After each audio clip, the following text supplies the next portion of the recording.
Hi, today we have Mr. Giridhar LV, CEO and co-founder of Nuvepro Technologies.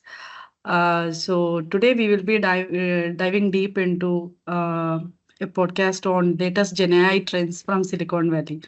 So as you all know, Silicon Valley has always been at the forefront of technological innovation, and Gen AI is not an exception. Already, Gen AI has already become a buzzword.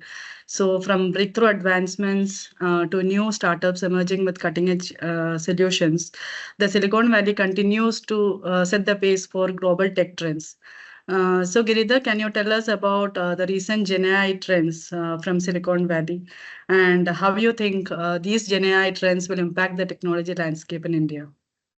Yeah, I think I'll just go back to the trip which I took to the US in July and Okay. trying to recollect from there.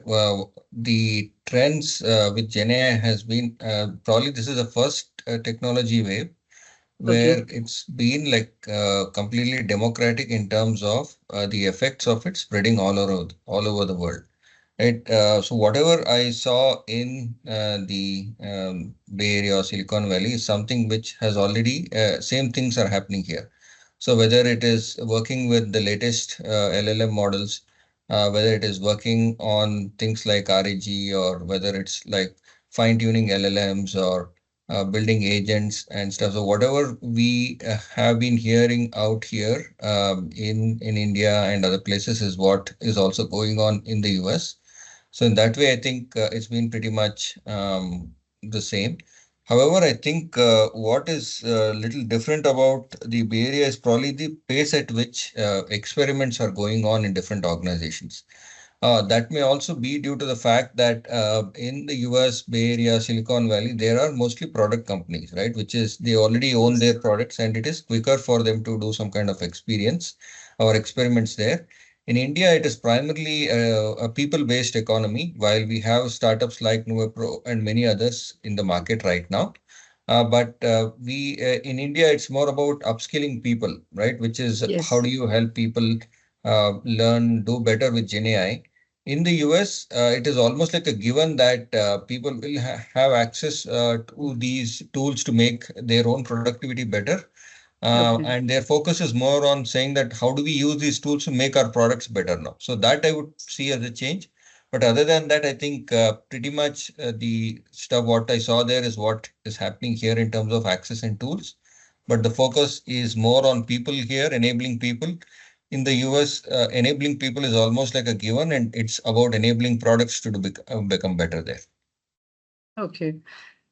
So, as we witness this rise of Gen AI, Nuvepro is contributing a great to the Gen AI ecosystem, and Nuvepro has always been a pioneer in hands-on learning upskilling solutions. So, how has Gen AI influenced the approach, or what are some of the initiatives that Nuvepro has taken in this regard?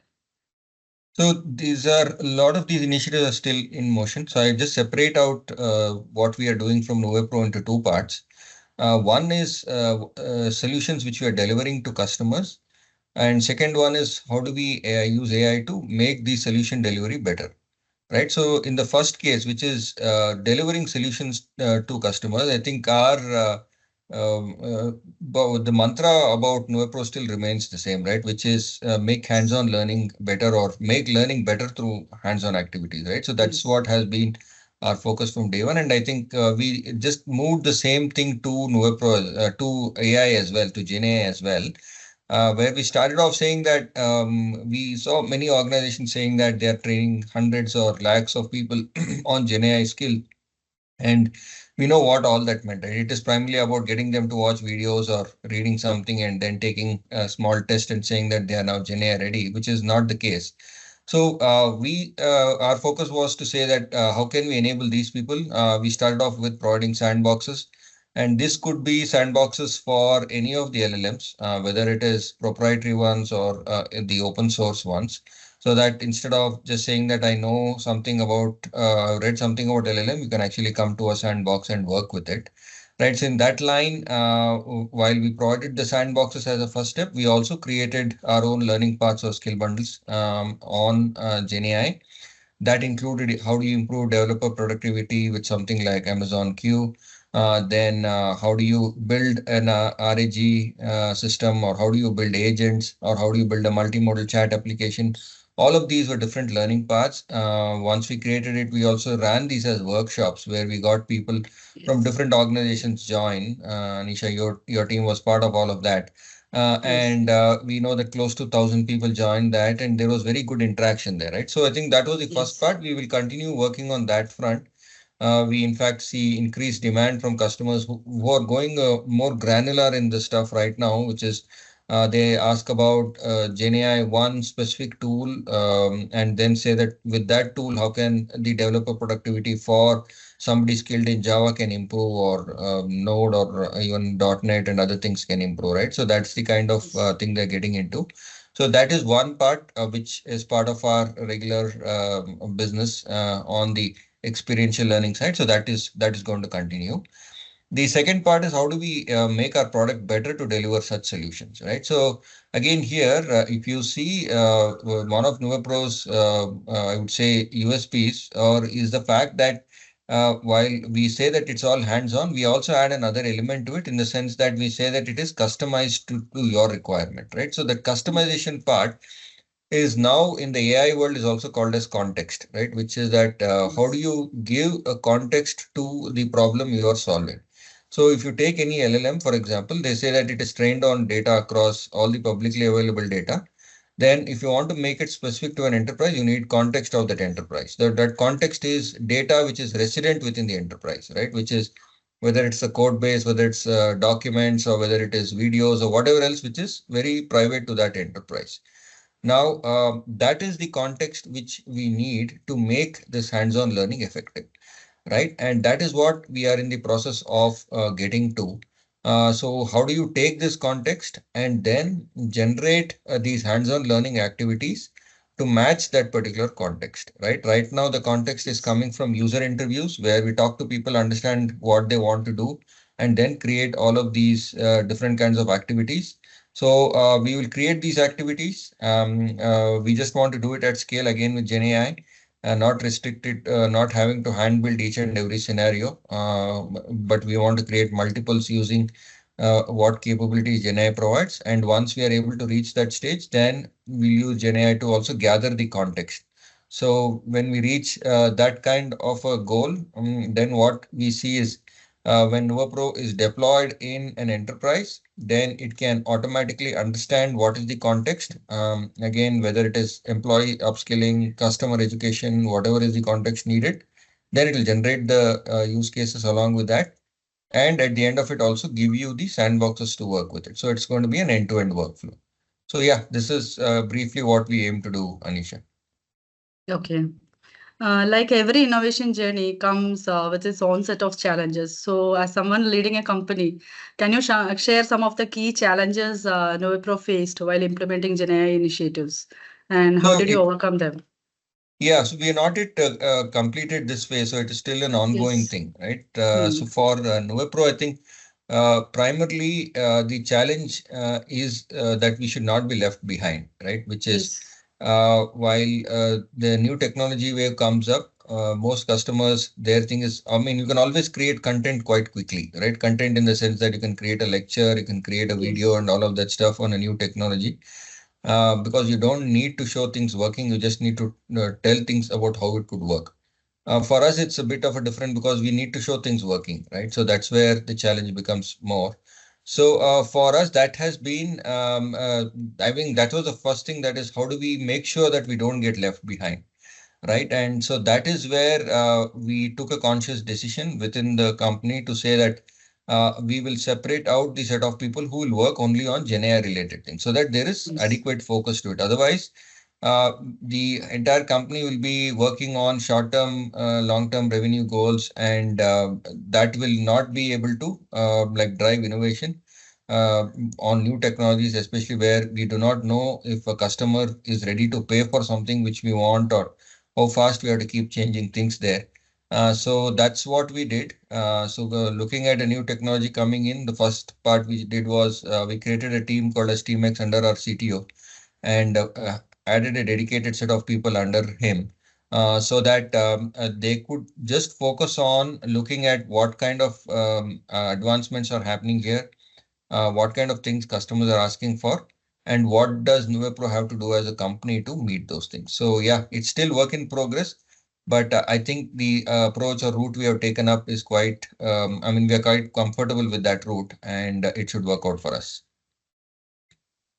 Okay, Giridhar, actually, you were in the Bay Area from June 21st to July 15th as part of the UPEKA Chennai Immersion Week.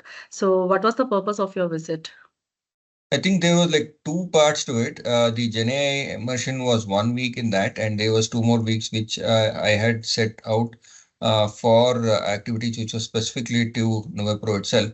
The first one was to expose us to the advancements in the AI area there. And like I Mhm. said initially in this call, what set of people we spoke to and the companies we visited or conferences we attended, we got a sense that we are not too much behind in terms of technology adoption, at least, right? Like what's available there is available here. So that was the first thing. The second part was about looking at what is the, I would say the where our solutions can be deployed, right? Like I initially also I gave you the thing about India being more of a people-centric economy and US being more of a product-centric one. So people-centric is something which we are quite good at. And we have a product market fit here in India, and even like any services company or a tech, we can pretty much, I would say, give a good explanation of the value we bring in. For a product company perspective, it's a bit different, which is there are two. There is an internal use case and there's an external use case as well. Because for a company to survive, which is a product company, you need people to use that product, and that's where this concept of customer education comes into play, right? So that is a thing which became fairly clear, though, like I said, though it was GenAI centric. This factor that customers need to be educated about using a product became also fairly clear, right? So that is that was the I would say the second kind of a learning which I got from there. The third thing was this thing about all these different models which are coming out. It takes a lot of money to, I would say, get to building these kind of stuff, right? So just as examples, we visited the Facebook slash Meta headquarters there, and we got to interact with the team which is maintaining the infrastructure for their own like Llama 3 and others open source models. But their investments is quite mind-boggling. So they have close to 500,000 chips, which is like 500,000 chips from NVIDIA, which is being used to train these models, right? So which is like humongous in terms of investment. You just check each of these chips are close to like $40,000, right? It's a huge investment which is coming. And I think it comes to probably $200 million just on investing in NVIDIA chips itself, right? And you need to have the data centers to run that and the power to run these things. Each of this consumes a lot of power. So there's a lot of investment which goes into play, right? And the learning from something like that is that there will be probably only a few such models in the world. While there are proprietary models which we know, like OpenAI is going to be there, Gemini is going to be there from Google, and OpenAI, the Llama 3 open source will be there. We also visited the Cohere headquarters in the Bay Area, and that's probably going to be another model. So there'll be a few models only, foundational models as they're called. So that will be there. The rest of the world will be trying to use that to make it better, right? It Yes. goes back to the operating system, things what we have seen until now. So you have Windows and Linux as the primary operating systems, but there are, like, I would say, maybe 100,000 or 10,000 more than application developers on top of those operating systems. So that's, I think, probably what's going to happen here, or that's what will happen, where you will have a lot more people using those models than number of people who are developing those models itself. So this is a third thing I would say, which is that where startups or other companies can play is in terms of using these LMs to solve a lot of other problems, right? So that is the third learning which will come in there. Then the rest of the 2 weeks after the PECA immersion was about visiting some of the prospects which we have in the US. Did quite a number of travels there. We have like 4 active conversations right now going on with US customers. We hope to close them in this quarter, that is before the end of September. And so that should also help us expand our market into newer geographies. Okay. And Giridhar, with the rapid advancements in Gen AI, the market is also becoming increasingly competitive. So it's always essential to have a robust strategy to stand out. So how is Nuvepro positioning itself in the Gen AI market, and what are Nuvepro's go-to-market strategies? I think the our positioning is not going to change. We are going to keep focused on the hands-on learning side. We will continue to take up any new technology which comes in. In this case, it is Gen AI, and see what are the hands-on activities we can add to that. Right. So that is something which will continue, and we'll aim to customize it to an enterprise need so that that context is additionally available to it. Right. So that is the part on the Gen AI related one. Go to market, we look at expanding our user personas. So one is the employee one, which I talked about. That is employee education, which is more inward focused. We will start adding the external focused one, which is customer education also to the set of use cases which we can address, right? So in that way, what are the partnerships which we need to come up with? Right? What are the learning management systems we need to integrate with, right? So who are the personas we need to talk with? So these are all things which will start coming up from a go-to-market strategy. And also we would like to, this was also one of the things which came out from the boot camp, right? Which is about expanding to the US market. We know, I mean, for a fact that the US market, your potential to earn is going to be is much more than what you can earn in other geographies.